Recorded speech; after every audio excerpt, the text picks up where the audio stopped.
Ayan, so Holy Week pa rin. Ayan. So I think one of the good thing na pwede tamong gawan during this Holy Week habang milalabas yung Holy Week is to have a deeper relationship with the Lord. So ibig sabihin nito, midinan kang mas malalam relasyon kay Apong Ginoo. At syempre, alam mo itang kaya itang bala mo tradisyon ne. Ikatamo kasing kamapangan, syempre, itang tradisyon tama, baka tuwing malal daw talagang masidhi, matindi mo naman. Yeah. So, syempre, mag-focus tamo kaya tang nano ba pwedeng agawa ngayon ng Holy Week. No? Itapin sinabi ko, pinitang midinan kang mas malaram na relasyon kay Apong Ginoo. So, how will you going to do that, di ba? So, syempre, mumunan daily, prayer, di ba? So, it's very free, hanapin. You can have all the time ngayong Holy Week to pray, no? Pwede ka mag-pray pwede ka mag-pray kat panapon. Pray wherever you want. So wala naman kasing pipilinan lugar Lord eh.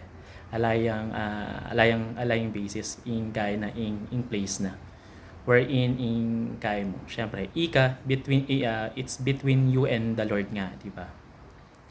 Kaya rin mong tang make prayer, syempre, itang kay na, syempre, focus na ka man kitang kayang Word of God. Ayan.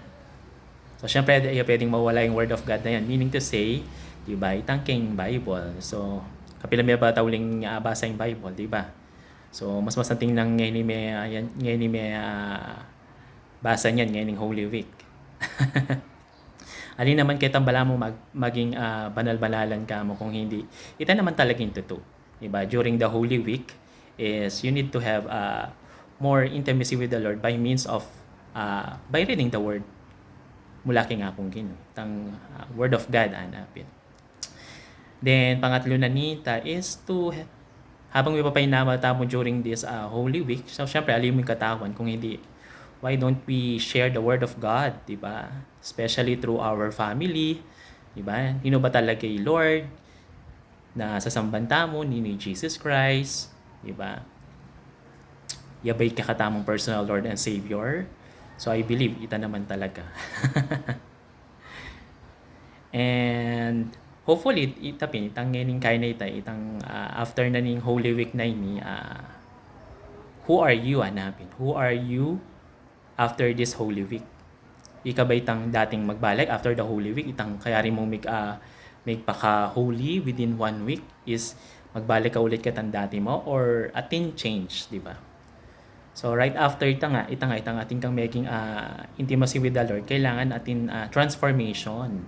Diba? Like for example, tang magsisika ka rin kasalanan, but at the same time, mo nagagawan ta. Diba? Tang ka mag-focus ka rin kay mo, ka rin kahinaan mo. Bagkus, bididinan kang sikanan ng loob. Kasi nga, ka rin word of God na makapag-encourage kaya ka. Diba? Karakal, pwedeng kay, nung balo mo talaga yung kay, in word of God, talagang makapag-engganyo niya talaga to become the to become the better version of yourself. Not by your own strength, but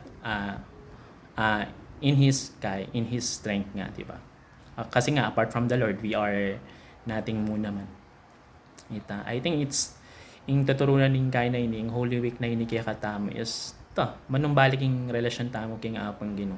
Diba? Magsisi ka rin kasalanan tamo, and at the same time, be a Christ-centered life. To have a Christ-centered life na naman yung decision tamo kay Ngwe, i-Lord pa rin yung dapat na number 1 a consultant tamo. Kasi yan naman talaga yung pinaka-architect namo yan. So, He is the reason why we have this Holy Week na may sabi.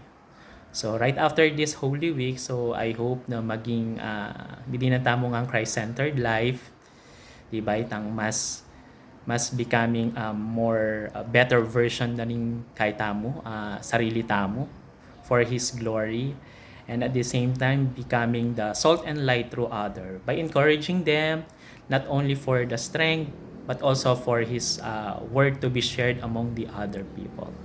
So enjoy the rest of the Holy Week, and at the same time mamuhay tamo na abe tayo Lord King betamo.